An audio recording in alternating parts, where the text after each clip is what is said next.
Hey all, Dr. Jared here. Welcome back to part two of our tips for raising healthier families. And just want to appreciate you for taking the time to invest in yourself, your family, and the people you love and care about. As I stated during the first part, a lot of this is making your best decision based on the information you have. And so one of the goals for our clinic, or for me personally to share with you, is to, for many people, expand your horizons or expand your mind or give you an opportunity to essentially make the best decision for yourself and your family.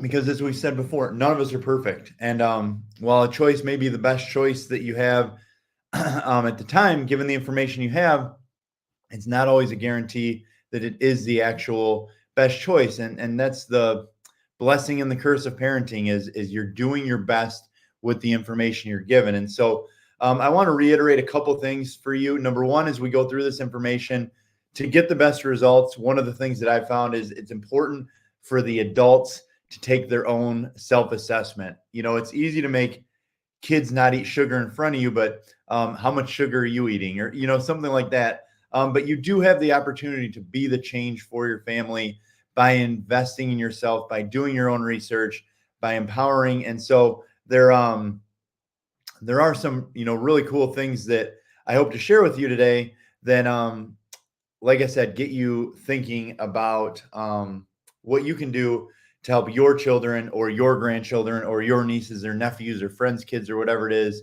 have the best opportunity to grow up healthy. Because as we said, as we started the last one, life expectancy and quality of life as far as diseases, whether that's pain, other type forms of discomfort, functional movement, or just ability to function, like to be outside without severe allergies or asthma or whatever it is, it all is getting worse. There's not a single data point that I'm aware of where the numbers are radically decreasing. In most cases, the numbers keep going up on neurodegenerative conditions, autism, autoimmune diseases, and the like. And so, if the data suggests that, in my opinion, we have to look at how to do something different, or how to be different from what normal is, or different from what the standard recommendations are. I struggle when somebody talks to me about like the gold standards of medicine, because whether we like it or not, we live in a country where modern medicine has one of the lowest overall success ratings of anywhere in the world, and we still spend more money than any country in the world by far. And even in the last 4 years, our life expectancy declined faster than almost any other, if not every first world country. And it's been declining in children for multiple decades. So there is just the reality that what is normal or what is the standard is not necessarily the best outlook. And again, that is for you to decide. But as we were talking about it, I was preparing for part two. We talked about food in the last one. We talked about some of the dangers of not changing. And so what we're going to get into more today is some of the do's and don'ts of things that every child gets exposed to. And so I wanted to start with movement or physical fitness. And we talked about, kids will become more like what you do. And so, again, from a self-assessment, do your habits give your children the opportunity to be active? And I don't mean just like gym class in school or taking them to basketball practice or something like that, but your habits. And so I was thinking about it, and I played basketball this morning at the Rockford YMCA. On average, play twice a week, every week, the early morning game. It's just a fantastic game. But I actually first learned to love basketball from my dad, who picked it up actually at age 35. So he started playing when I was young. And at first, we would go to a gym on Sunday nights. And for the longest time, it was an adult game. And so all I could do was shoot around. But I watched them. And I remember specifically waiting. And once you graduated from 8th grade, you were allowed to play. And so once I graduated from 8th grade, I played in that game in high school. I played it in college. I still sometimes play in the Freeport game that he actually still plays in. at 67 years old. And then actually on Thanksgiving this last year, a friend of mine opened up the gym for a bunch of guys at the Boys and Girls Club in town, and we played basketball on Thanksgiving Day. And many of us brought our children. My kiddos weren't quite old enough to play, but Roy Sackmaster, who's the East basketball coach, we're talking. I said, he brought his son who was old enough to play, and I said, I just love, seeing this. This is where I learned to love basketball. Was from my dad, and he kind of smiled and he said, actually, where I learned to love basketball was from my dad. And so I say that more along the lines of like certain habits, certain rituals that you do. Give your children the opportunity to have certain rituals. One other one that I wanted to share is that when we as a family are in town on Sundays, we call it church gym pool. And so I'll say it again, church gym pool, like we doing church gym pool today. And so we go to 9:00 mass on Sunday when we're in town. And most times, unless we have something else going on, then we go to the gym and then we pack a swim bag. And then after my wife and I work out, we either go shoot baskets with the kids or we take them into the pool. And so it's just church gym pool. And that's what they're used to. It wears them out, makes for a nicer day. They get physical activity. We get some basketball practice in, but it's a healthy way. And it's my wife and I bond over, working out together. And so other people have different things that they do.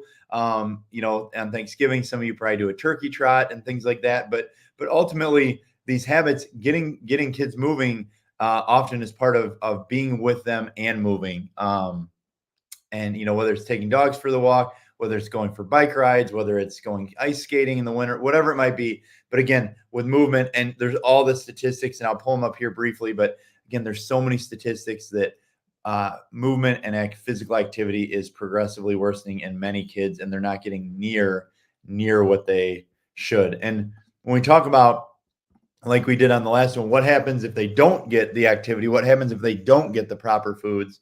I think, we see that childhood diabetes, heart issues, obesity, ADD, ADHD, all this kind of stuff. Actually, there is 1,000 different studies on depression that show that exercise is as effective or more effective than an antidepressant for depression in people. Now, most of those studies are on adults, but again, it's so routinely studied, and yet it's not always the first recommendation. The first recommendation often is a pill or it's something like that. Screen time. I think most people know their screen time is too much. Their children's screen time is too much. I'm not here to say what too much is. What I can tell you is the data shows that the average teenager is on their screen for 7 or more hours a day. The average is on 7 or more hours a day. And interestingly enough, 7+ hours of screen time has double the depression and anxiety rates than kids or teenagers that are on half as much. So again, screen time, and we've seen that. I've seen that in my own children. We do allow them to have screens, but again, we restrict it. There's certain times of the day, and they have to earn it, with workbooks or reading. And again, everybody finds their own rhythm. But I'll tell you, some of the best times, some of the times I enjoy the most are the times in life where we do the week-long, screen detox, where none of us are on our screens, none of us are on our phones. And it forces that boredom, which creates creativity, that boredom that creates thinking, the boredom that creates mental work throughs. And so, most of you probably get a notification. I know my phone pops up on Sunday and tells me how much time I've been on my phone on average per day compared to the previous week. But again, it's linked to ADD, ADHD, depression, anxiety, inability to sleep from overstimulation of your brain. All sorts of stuff. And, if you want to know more about the sleep aspect, just go on YouTube and type in Chiropractic First of Rockford and sleep, and our sleep master class will pull up. And there's just a great book about that specifically. Now, let's talk about the immune system, because we live in a world where you're supposed to develop your immune system as kids. Kids are incredibly resilient. Right in the first few weeks or, the first year of life, Obviously, you haven't developed your immune system as well, and so maybe you need to be a little bit more protective or proactive. But our current environment is causing radically more harm than good, in my opinion. And so, the natural immune system. So, I want to talk about, and I'm going to introduce these terms, and we're not going to spend a ton about them, but you could research them. It's long-term immunity versus short-term immunity. Another term for it is T1 immunity versus T2 immunity. And again, that's all we're really going to talk about. But essentially, so for example, what do I mean by that? The flu. If you get the flu, and not get as in express physical symptoms, get diagnosed by a doctor of having the flu, but if you get exposed to the flu, whether you express symptoms or not, your body chronicles or catalogs the fact that your immune system found and killed that strain of the flu. And they've studied your B and T cells remember that version of the flu for at least 60 years. A lot of that research is actually done right here in Illinois at the University of Illinois. So think about that. The flu, which is a whole variety of strains, that's why you can get the flu every year, is because it mutates. But when you come in contact with each strain, your body remembers it for at least 60 years. And so that's why people who have strong immune systems, the flu tends to not die out. Now, compare that to the flu shot. Because of it being a weakened virus that then has the thimerosal or mercury stimulation of your nerve system or your immune system, they estimate that you have immunity to that strain of the flu for about 5 years, which means if you chronically get flu shots, you actually, over a 5-year period, will start to have a weaker and weaker and weaker immune system. Ask your doctor about that, because it's just an absolute joke, in my opinion, the system that they have, and even worse, that they give them to kids. It's even worse that they give them to kids. Now, again, I'll say for one last time, this is my opinion. You weigh it out for yourself. But if you're giving a child a flu shot, you're actually likely weakening their immune system unless there's a very justified reason for doing so.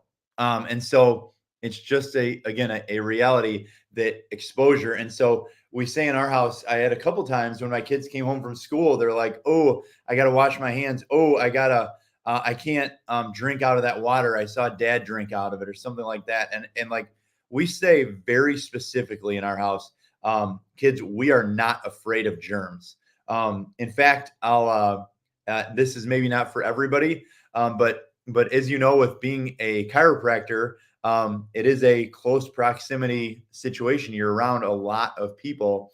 And while I might, for instance, like rinse my hands or wash my hands before eating dinner or something, maybe. But with my kids, as long as they were not expressing any immune system issues, as long as they weren't symptomatic, as long as they didn't have a fever, as long as they weren't all snotty or whatever, I would actually stick my finger in their mouth when I would get home most nights, with the intention of giving them a low dose of a bunch of different viruses and bacteria.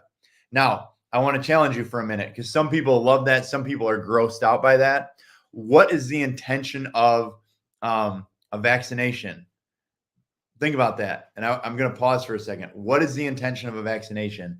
It is to give a low, weakened dose of a virus or series of viruses or bacterias so that the body can develop natural immunity to them.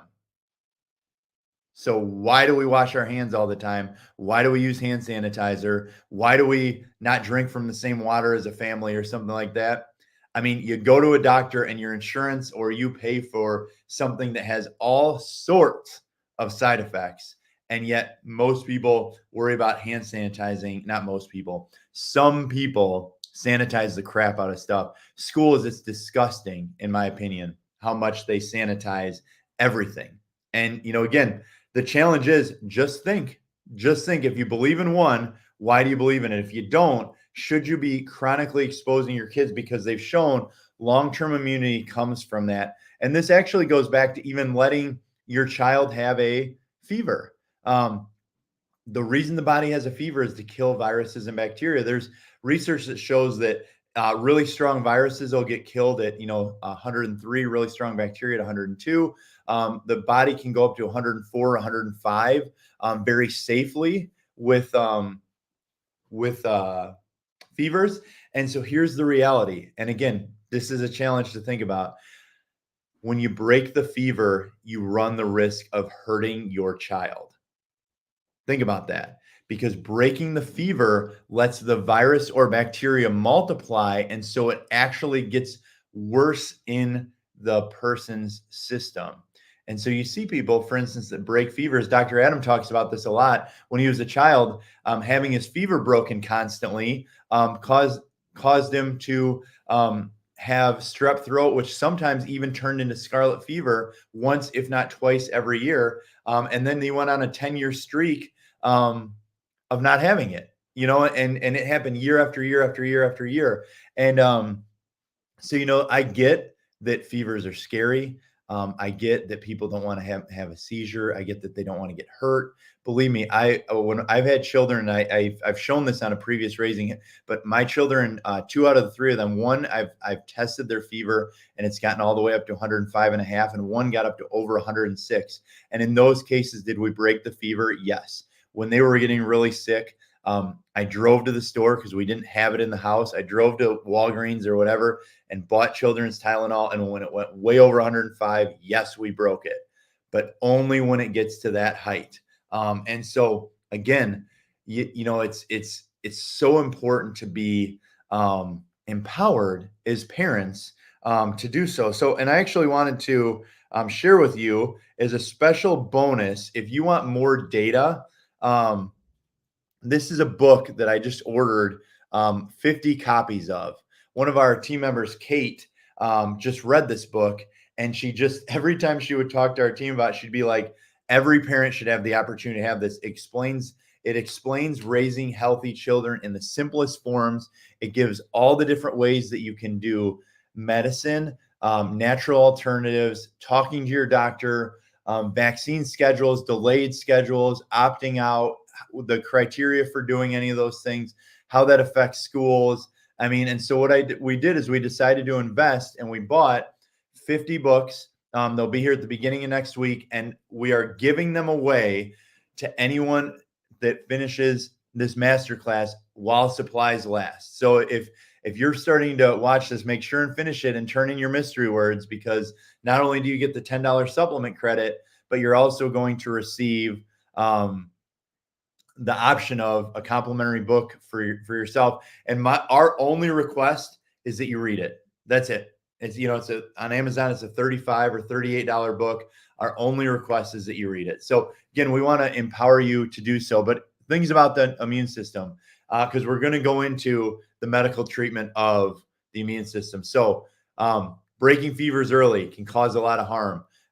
Another thing that we're going to talk about, giving antibiotics. The federal government, the science, that even though we don't always agree with medicine, even their data shows that anything over 2 antibiotics in your life is shown to cause harm to your body. So 3 or more antibiotics in your life, and everyone above that increases your risk of autoimmune issues, digestive issues, and specifically one of the major studies was increases your risk of cancer. So again, when your child has an ear infection, 90% of ear infections are viral. The data suggests that it takes about 7 days to clear an ear infection, and it takes about 7 days for an antibiotic to clear an ear infection because they're 90% viral. Now, again, the pediatrician organizations will argue the reason they give an antibiotic so often is to not because it's medically necessary to treat the child, but it's to calm mom and dad. So think about that. Again, these are all things to look at. And of course, one of the coolest things, getting adjusted is shown to boost your immune system. When our kids have had ear infections, we've gotten them adjusted. We have 30 some children that have been born to our staff members. We've never had somebody that ended up in the hospital from an ear infection or needed an antibiotic for an ear infection. It's like there are things, and for many of you parents that are getting your children adjusted, it's doing so many good things and so many things that we actually have no idea because they just never develop it. But again, being afraid of germs, I think harms kids. Over sanitizing, I'm going to talk about because vaccines is a very hot topic. And keep in mind, I don't have any money to make or not make by talking about taking an antibiotic, taking a vaccine, or simply trying to do a share because so many people, it's gotten to the point where it's so polarized. It can be like extremely, extremely harsh with people. And here's kind of the thing that if certain medicines or vaccinations worked so effectively, wouldn't it just be obvious that everyone would do it? If not, isn't it part of our God-given and country-given right to choose? Why are there such things as mandated decisions when the reality is that if they worked, you wouldn't have to worry about them? This is another topic that you so frequently get.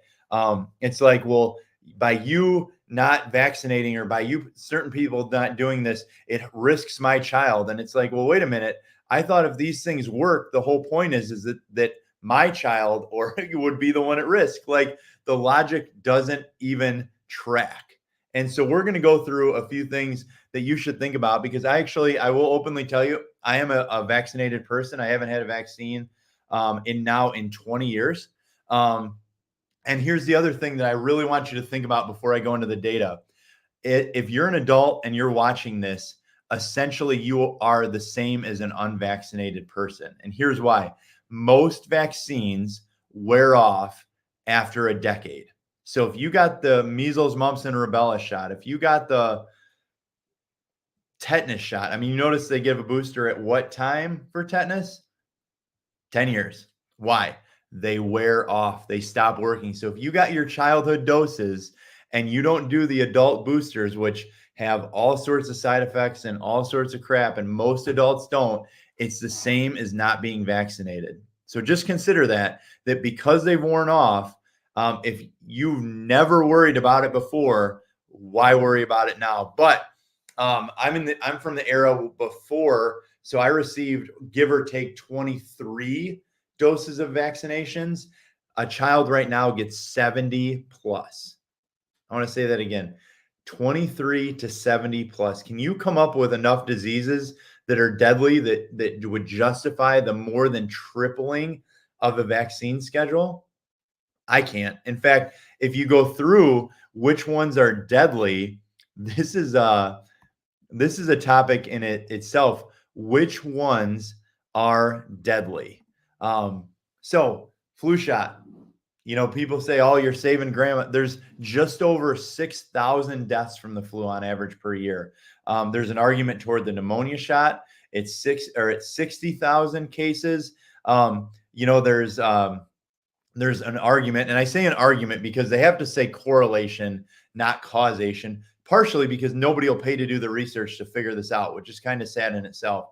But for instance, the whooping cough, the eradication of the whooping cough actually caused a mutation, possibly, which turned into RSV, which is much more deadly in children. If you notice this year, now there's an RSV shot. So there's, if you go to the history, shingles, which a ton of people hate, shingles went up radically when flu shots and pneumonia shots became more normal.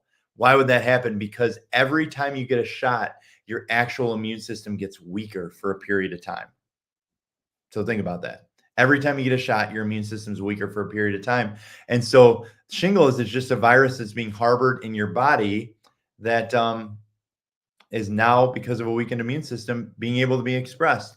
But how deadly are these things? Do they justify the tens or hundreds of millions of doses that are being given out? Some of the things that have been on the vaccine schedule, like people will argue polio, and this is not, for a more in-depth look at this, I will say again, the best podcast I've ever seen for this is Joe Rogan and Robert Kennedy Jr. It's podcast number 1999 on Spotify, which I believe now Joe Rogan's podcasts are made public on YouTube and Apple and all these different things. But they go through the history of this in much, much more detail. But the reality is if you look at the data, polio was 90% eradicated before they effectively got a shot that helped. The first two were incredibly deadly. And I don't know if you know any other shot that certain people feel had massive side effects because it was rolled out too quickly. Well, you can go back 40, 50, 60, 70 years. Polio had the same issue, but it was rolled out on a much lower scale before they did it. Tetanus, tetanus can be treated. So it's not, you don't have to have a tetanus shot. It can be treated. It is hard. It is harsh on your body. But if you've ever heard the rust on the nail analogy, like, hey, I stepped on a nail, it's rusty. That goes all the way back to that piece of information was passed from horse and buggy era. Pause, think about that. So horses naturally have a high amount of the tetanus bacteria in their digestive tract. And so if you live in an area where there's a lot of horse poop on the road, and then you step in your poorly made shoes and a nail in the road is laying in horse poop and it goes through your foot and stabs your foot and you get tetanus, you should probably get a tetanus shot. If that's not something you're dealing with, maybe you've been given bad information. Kind of like where we start with, if you've allowed your child to get the hepatitis B shot right when they were born as a sexually transmitted disease, maybe your doctor wasn't very transparent with you, and maybe you need to do some of your own research. And if you need more data and if you need more support, there's a great organization called Stand for Health Freedom. But it's like, well, if this is so bad, why don't we hear about it? Because again, it's pretty sad, but I mean, as most people know, autism is radically on the rise and it continues to be on the rise. Neurodegenerative diseases, autoimmune diseases, chronic diseases in children have all more than quadrupled since 1989 when this vaccine schedule was imposed. And here's the scariest thing. We just talked about babies being weak, having a weaker immune system. More than half of the 70 plus vaccines are administered before a child is 15 months old. So something very simple that you can do for the health of your child, in my opinion, is space out when you're doing them, or request to go back to what's now loosely termed as the 1980s vaccine schedule, which again goes back to 23 doses compared to 70 doses or 70 plus. Now, I'm going to read something to you. If you're watching this on your computer or television, you'll see that this says vaccine companies have no liability.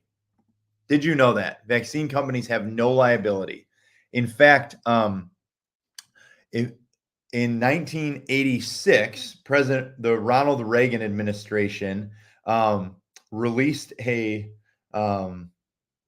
want to read this word for word, what signed into law on November 14th, 1986. It's called the National Childhood Vaccine Injury Act.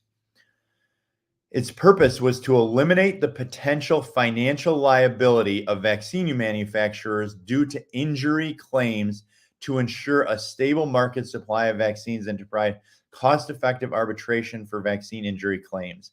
Under this, it was to provide a federal no-fault system for compensating vaccine-related injuries or death by establishing a claim.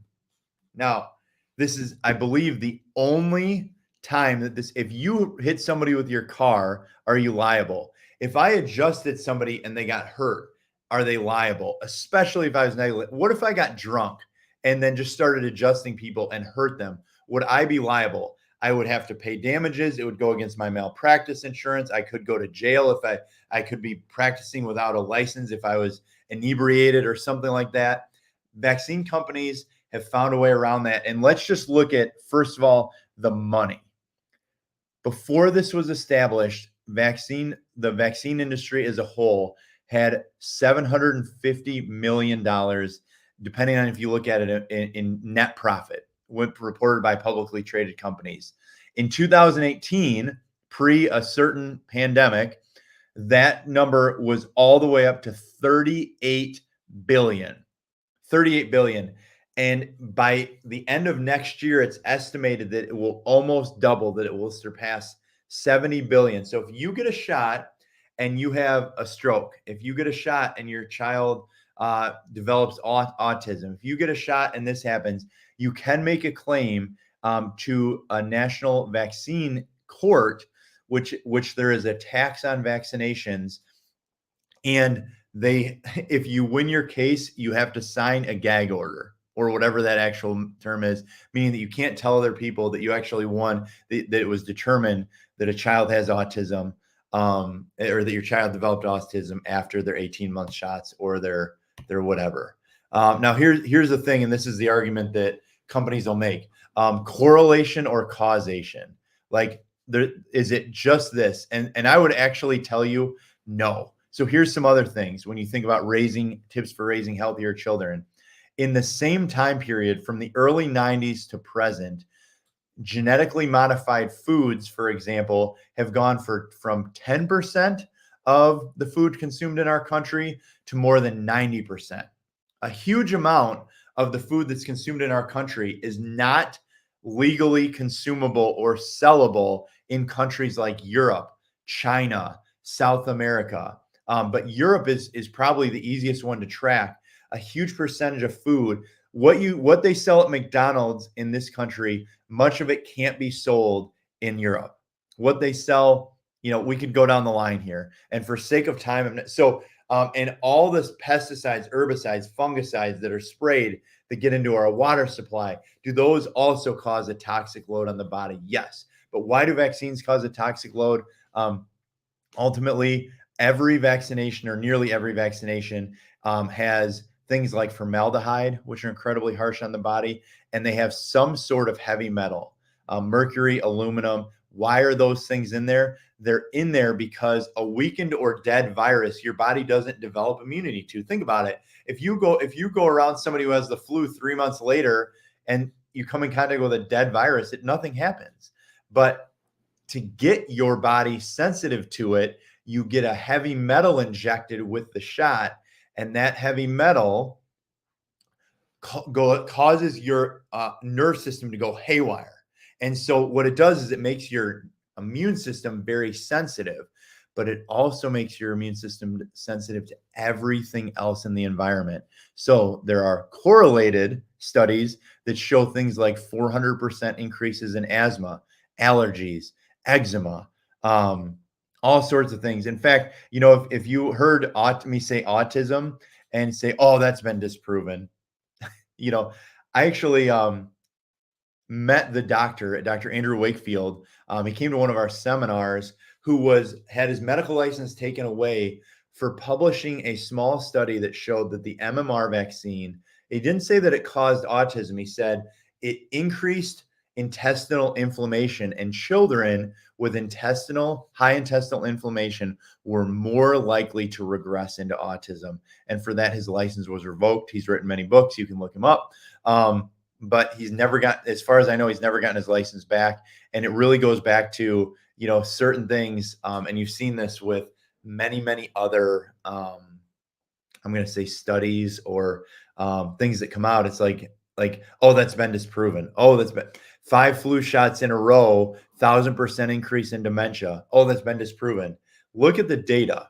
Look at the actual data and show where it's been disproven. So again, we're going to move on, but that is something. And if you personally would like more help, that book I just showed you can help you with how to talk to your doctor about spacing them out or possibly refusing some, how to go to single dose vials versus multi-dose vials. And it's a big part. It's a big decision for your tips for raising healthier families. It just is. Now, there's some other things here, household products that affect kids, like, for instance, flame retardants. Remember when they recalled all those toys because they came from China and they had lead-based paint. Flame retardants that, are put on mattresses, for example. There was a study that showed that, flame retardants significantly increase SIDS in babies. So babies that were on new mattresses had a much higher likelihood of sudden infant death syndrome, meaning that apparently they're inhaling such a horrible chemical that they correlated, not causated, or correlation, not causation, that they cause some of this stuff. And again, you have to make these decisions for yourself. But how many preservatives, how many additives, what stuff are you going to wash your clothes in? Are you going to let your kids have fluoride in their toothpaste? They say it's good for their teeth. Well, it's horrible for their gut. So, me personally, everybody in our house, we use fluoride-free toothpaste. I mentioned that earlier, like in dog books, they say, like, don't brush your dog's teeth with human toothpaste. It's too bad for you. Microplastics that knock testosterone down, that can affect, we can go on and on and on, but essentially it's like eating whole foods, getting away from chemicals, avoiding hand sanitizers, looking at the potentially reduction in the amount of vaccines you're giving your children. All these things, for me, are tips that have helped us raise healthier kids, and they're things for you to take a look at. Another thing to take a look at for kids: sunscreen. Vitamin D is essential for hormone development, testosterone, serotonin. These different things. If you're going from Northern Illinois to Mexico, should you put sunscreen on? Absolutely. Should you put heavy chemical-based sunscreen on, or should you put mineral-based sunscreen on that's not near as toxic? I think it's obvious. But if you're putting, for instance, sunscreen on your kid every time they go outside, how are they supposed to get the vitamin D? How are they supposed to make the vitamin D that they need to absorb calcium, build strong bones, make estrogen, testosterone, make serotonin so they can be happy, functional kids, lower the risk? Like, I think it's crazy when somebody puts sunscreen on their kid every day, unless they have some sort of skin cancer, some sort of disease, some sort that would warrant it. But again, those parents are doing what they think is right, and in fact, they're investing money for the health of their child. But again, it's like, do we trust the way we're created? Do we trust the immune system? Do we trust the body to function like it's supposed to? Or do we think we need a bunch of drugs and chemicals and crap to go in to be healthy? You have to make that decision. That's why this is called Tips for Raising Healthier Families. Lastly, spinal development. I'm actually going to go through the biomechanics of spinal development. So a baby is born with one curve in their back. When they learn to hold the head up, they get the curve in the neck. When they learn to crawl, they get the curve in the low back. When they learn to walk, their tailbone curls. So your spine develops based on early development. Wouldn't it make sense to make sure everything stays aligned? It's like if you hit a bunch of potholes, or when you go in for an oil change, don't they check the alignment of your tires periodically? Don't they check? And it's like similar concept. If you were out of place and it was going to take 10 years before you had pain, when would it make more sense to get adjusted? 10 years once it happens, or once you have a degenerative condition? I mean, again, I know this is so obvious, but so many people are not getting routine chiropractic care for their children, and it can add so much value to their health. In fact, the second set of mystery words here is, it's another hyphenated one: with you. That's the second set of mystery words: with you. But chiropractic care for kids, of course, it can help with posture. Again, how many kids do you see that look like this? They're all hunched over from technology, that look unhealthy because of the position, that get hurt playing sports, that end up with knee injuries, ACL tears, meniscus tears. A lot of that stuff comes from the increased strain that occurs when your hips get shifted, and then the torque that puts on your knee. And so, for those of you with athletic kids, getting your children adjusted helps them prevent injuries. I mean, my children are into jujitsu, they're into basketball, they're into flag football, they're into golf. And so protecting that is one of the beautiful things chiropractic care, on top of the immune system boost, on top of, so many other things, musculoskeletal, and babies, colic, bedwetting, not bedwetting when they're little, but bedwetting that's outside of the acceptable age range, asthma, ear infections. I mean, all that stuff's linked to improvement in chiropractic care. When we talked about building healthy kids, I mean, you take a prenatal as a mom to build a healthy baby inside. Why wouldn't it make sense for kids to take multivitamins? And you need to take good ones. multivitamins, probiotics. Again, we sell great things. Whether you get them from us or someone else, I couldn't care less as long as it's a quality product. But we give our kids a multivitamin every single day to help support their body's growing organs, to help support all this. And if it makes sense for your kids, doesn't it make sense for you? As your body ages, it takes more work to stay the same. This is where chiropractic care, healthy eating, exercise, detoxification, quality sleep, supplements, this all factors in. So the finish point here, what are your action steps? What do you want to do to help your children be healthier? Feel free to shoot us an email. Feel free to talk to your doctor at your next appointment. Feel free to schedule an appointment to get your kids adjusted. But you have so much opportunity to help kids be even better and to break that statistic of decreased life expectancy, more autoimmune conditions, more disease, more lower quality of life. You can do the opposite for your kids, your grandkids, your nieces, nephews, and the people you love. Have a very blessed day.